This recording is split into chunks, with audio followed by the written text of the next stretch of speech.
the heart of the Highlands of Lesotho, where the mountains breathe and the wind carries whispers from the past, stories are told. Others are whispered by the wind, carried through mountains, and passed down in silence. This isn't just the story of Julia, a girl searching for answers, for connection, and for the voice of her father beyond the grave. It's also a journey of language, of memory, and of listening to the silence the world forgets. Welcome to Echoes of the Highlands.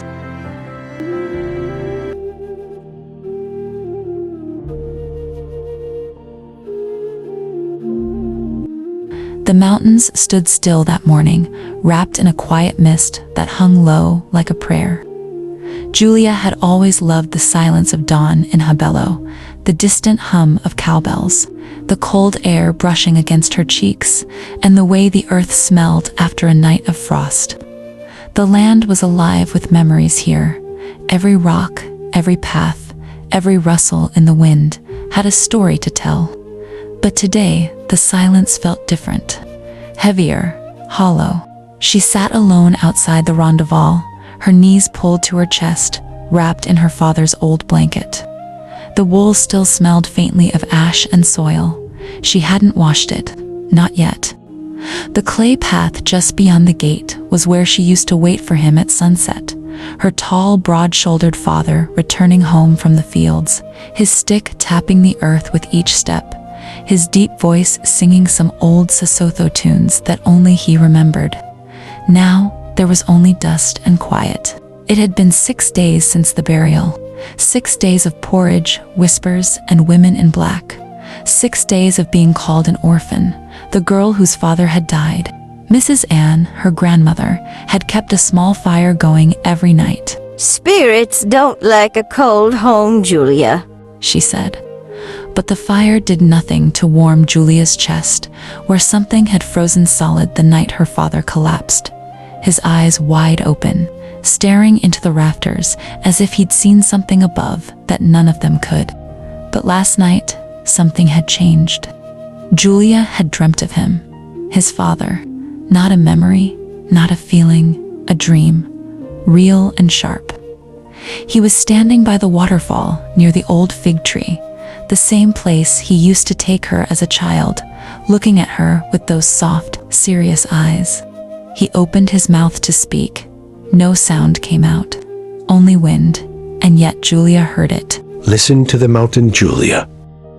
She had woken up gasping, the blanket twisted around her legs, her heart pounding. Outside, the wind had howled through the thatched roof, like a voice calling from the cliffs. And now, with the mist thinning and the chickens beginning their morning quarrel, Julia stood up. She didn't know where she was going, only that she had to walk. Inside the rondavel, Mrs. Ann sat near the fire, her face half-shadowed. She glanced up as Julia came in.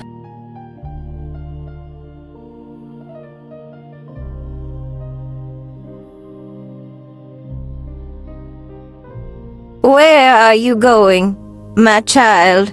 Julia hesitated. Just walking, Grandma." Her grandmother nodded slowly, reaching for her stick. Her movements were slow these days, like a mountain shifting. "Don't forget to greet the ancestors when you pass the fig tree." Okay, Grandma, I will.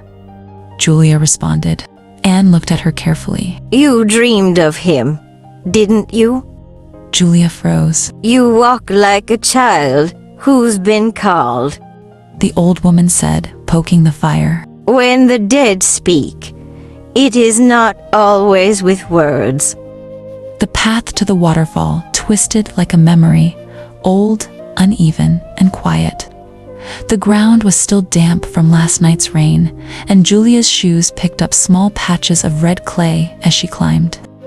The village slowly disappeared behind her, the corrugated roofs, the smell of burning maize, and the children's laughter echoing in the distance. Wattle wild peach, thorn bushes with tiny white blossoms, and above them all, the open sky stretched wide and pale, like a quiet witness.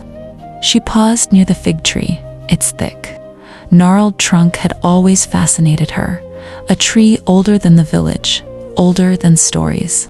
Her father used to say it had grown from the tears of a girl who once waited here every day for a brother, who never returned from war. Julia placed her palm gently on the bark. I greet you, my forefathers and grandmothers. I come in peace. A breeze stirred the leaves, light but certain. Farther along, the path opened up, and the sound of rushing water reached her ears. Low, steady, familiar. She walked faster now, almost running. The waterfall wasn't tall, maybe twice her height, but it was beautiful. The water slid over dark rock like silver silk, collecting in a pool so clear you could see the stones beneath it, smooth and round like river eggs. She stepped closer, her reflection quivering on the surface. Her face looked older, more tired. Her eyes held questions she didn't know how to ask. She waited. And then the air changed. The wind picked up again, swirling through the trees, carrying something soft but certain. A murmur, a voice. We are not gone. Julia turned sharply. No one was there, only trees, only wind. But she knew. Something or someone had spoken. Tears filled her eyes before she could stop them. Not from fear, but from knowing. Her father wasn't just gone. He was here, in the wind, in the water, in the echoes. Suddenly, something caught her eye in the grass. A small, flat stone she didn't recognize, sitting near the edge of the water. It was dark, with a strange marking on it. Not writing, but more like a symbol, a spiral. Her heart thumped. She picked it up carefully, and a memory surged forward, her father holding a stone like this when she was little, telling her, "This is for protection. One day, you'll need it more than I do." Julia closed her fingers around it. She had no idea what lay ahead, but she knew this was just the beginning, and whatever the echoes were trying to tell her, she was ready to listen.